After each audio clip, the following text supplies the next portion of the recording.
Welcome to Poland Daily Culture. I'm Paulina Otterstein, and my guest today is William Richardson. Hello, William. Let's talk about what you've done, what you've wrote, your books, your articles. What I've written? I've written a lot of articles. I mean, you know, you were mentioning tons and tons. I've done a lot of interviews and things. Yeah, a lot of interviews with people. I have several books. One of them is a collection of interviews. One is a collection of travel pieces, all published things, both times, and give or take, you know, an article or two in them. But those are nice books if you like travel and you like interviews. I think they're pretty good. I mean, they must have been okay because I sold them all to people. I got paid for them. Where are you selling them, on Amazon? The books are on Amazon, yeah. You can go to Amazon.com and find my books, Will Richardson, yeah, on so Amazon. That's where one can find. Are You Talking to Me is a collection of interviews. Are You Talking to Me? Get it? Are you talking? Yes. Are you talking to me? I do get it. Do you get it? And also, Wish You Were Here. Sorry. That wasn't a very good imitation of Robert De Niro. Wish You Were Here, but was a book I had published, one of my published books, but in a physical. But I made a different online one with expanded stories. It's about 30 or 40 stories, and it's called Because It's There, which was when they asked Mallory why he wanted to climb Everest in the 1920s, he said, because it's there. And a lot of times when people ask me why I wanted to go places, I thought of that quote, which is very famous, obviously. And why do I like to go places? Because it's there, you know. It's somewhere to go, and it's another challenge, right? And some famous people you have interviewed, or some good interviews that you can talk about? Well, of Polish people, I would say Andrzej Wajda, Krzysztof Kieślowski, Agnieszka Holland, a lot of film people, and a lot of, I would say, several actors and people like that, and some politicians. I interviewed Lech Wałęsa. I interviewed, let's see, I spent a day an afternoon bicycling with Lech Wałęsa. I can tell you, he's very competitive, as people know. So you were biking and interviewing him at the same time? Just talking as we were riding in Gdańsk. It was a written interview, right? It wasn't in television? Yeah, it was for print. And that was in the 2000s, early 2000s. Let's see, who else? Famous people, other ones. Steven Spielberg would be someone I think everybody knows. Mike Tyson, Vladimir Klitschko, these were recent ones. So a lot of actors. I mean, Max von Sydow, one of my all-time favorites. I guess everybody likes him.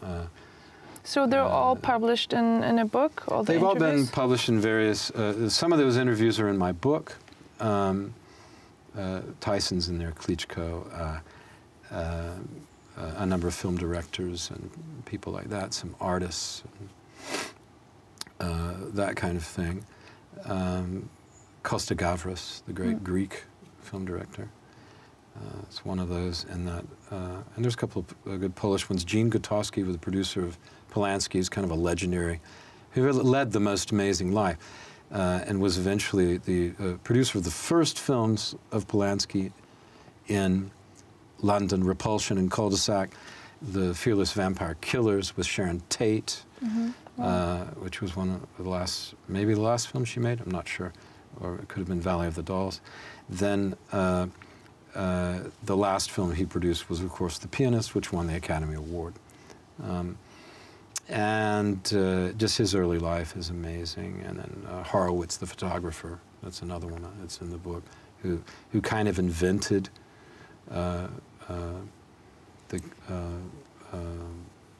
what's it called now?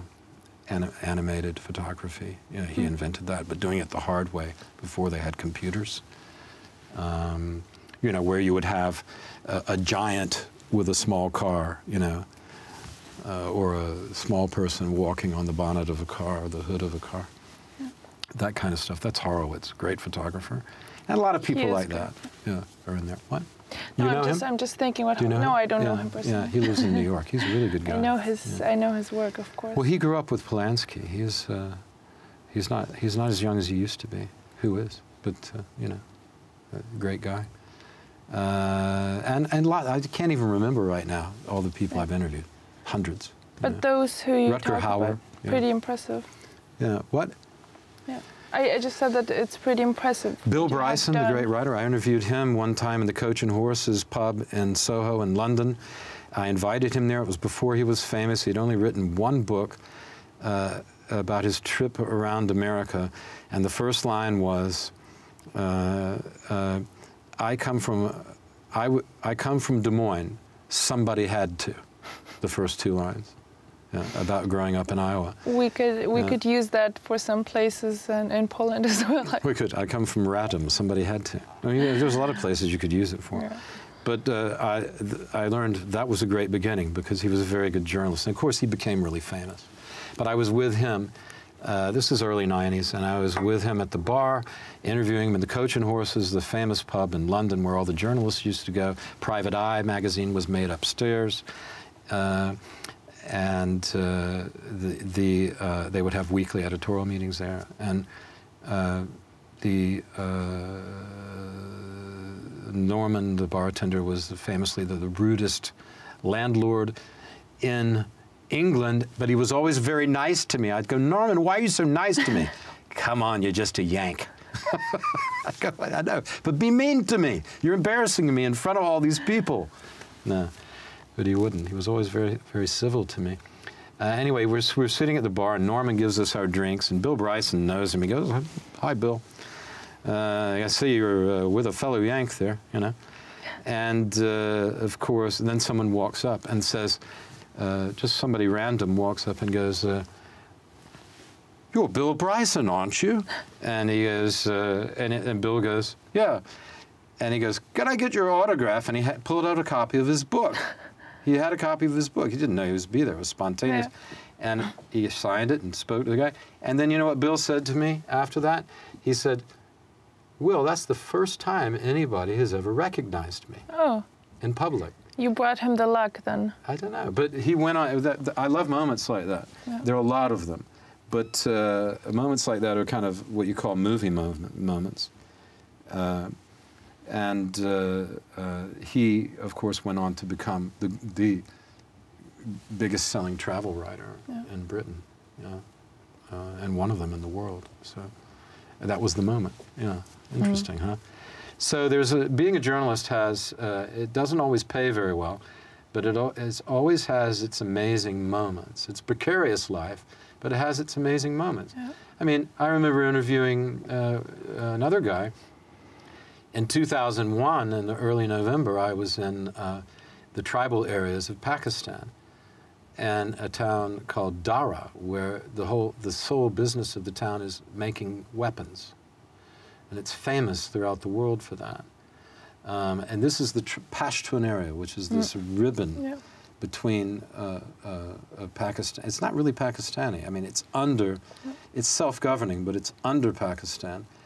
But still, it sort of spills over the border, and it's a very porous border between there and Afghanistan. I remember interviewing the headman of the village of Dara, and that was very exciting. You know, we fired off, some Kalashnikovs. It was fun. Yeah. Yeah, journalism is very exciting.